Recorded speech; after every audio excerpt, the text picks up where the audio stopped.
नाम राकेश वान्य। केस की डिटेल्स बताइए। यस सर, डकैती और हत्या का मामला है जिसमें 3 आरोपी गिरफ्तार हो चुके हैं। एक आरोपी न्यायालय द्वारा प्रोक्लेम्ड ऑफेंडर घोषित किया जा चुका है।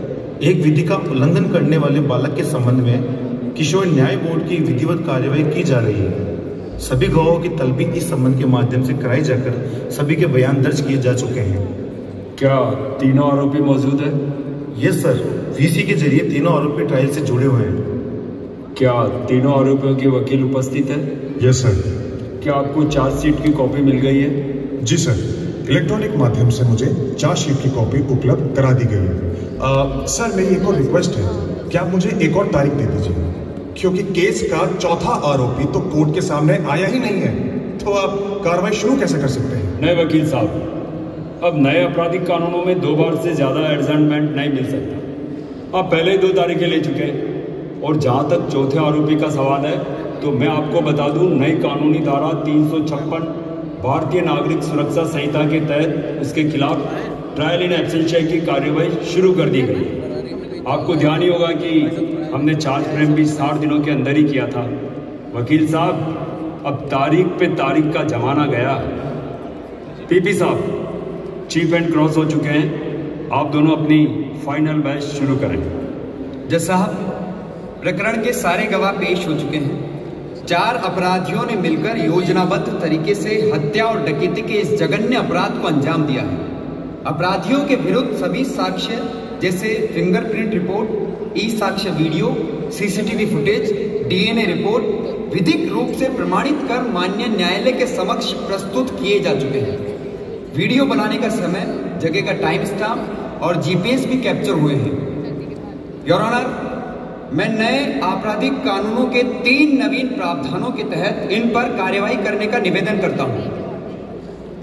पहला, पुलिस अनुसंधान में यह प्रमाणित है कि ये चारों अपराधी संगठित गिरोह बनाकर अपराध करने के पेशे में लिप्त है। अतः मैं भारतीय न्याय संहिता की धारा 111 के तहत इन पर कार्यवाही किए जाने का निवेदन करता हूं। दूसरा, इस गिरोह ने अपराध करने के लिए एक बालक को भी नियुक्त किया है, इसलिए भारतीय न्याय संहिता की धारा 95 के तहत भी इन पर कार्यवाही की जाए। तीसरा, इस घटना में एक व्यक्ति की मृत्यु के साथ एक महिला सरिता देवी वेजिटेटिव स्टेट में है, इसलिए भारतीय न्याय संहिता की धारा 117(3) के तहत भी इन पर कार्यवाही की जाए और इन्हें कड़ी से कड़ी सजा दी जाए। जज साहब, ये पूरा परिवार इस अपराध से तबाह हो गया है, इसीलिए मेरा माननीय न्यायालय से निवेदन है कि इन कुख्यात अपराधियों को विभिन्न धाराओं में मिलने वाली सजा को नए कानूनों के प्रावधानों के तहत समवर्ती ना करके क्रमवर्ती यानी कि कॉन्सिक्यूटिव किया जाए, ताकि अन्य अपराधियों के लिए ये एक नजीर बने। सर, मेरे क्लाइंट को पुलिस द्वारा झूठा फंसाया गया है। केस में एक भी स्वतंत्र गवाह नहीं है, सारे गवाह तो पुलिस वाले ही हैं। पीपी साहब, आप कुछ कहना चाहेंगे इस बारे में? जज साहब, मेरे काबिल दोस्त शायद नए आपराधिक कानून पढ़कर नहीं आए हैं। सारे सबूत साइंटिफिक है, वह एक्सपर्ट एविडेंस से सपोर्टेड है, इसीलिए इनकी सभी दलीलें बेबुनियाद हैं।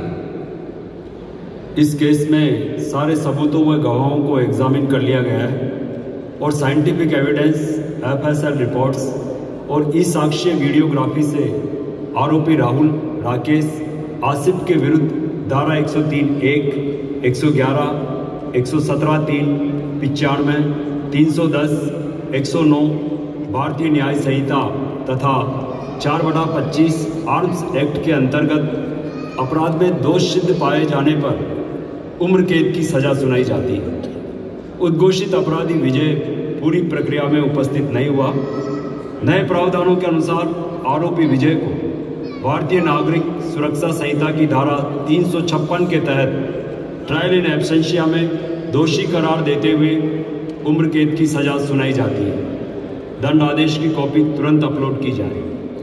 धारा 107 के अंतर्गत एसएचओ माणक चौक की ओर से अभियुक्त राकेश की संपत्ति की कुर्की के प्रार्थना पत्र को निस्तारित करते हुए कुर्की आदेश जारी किए जाते हैं। आगे अपील करेंगे।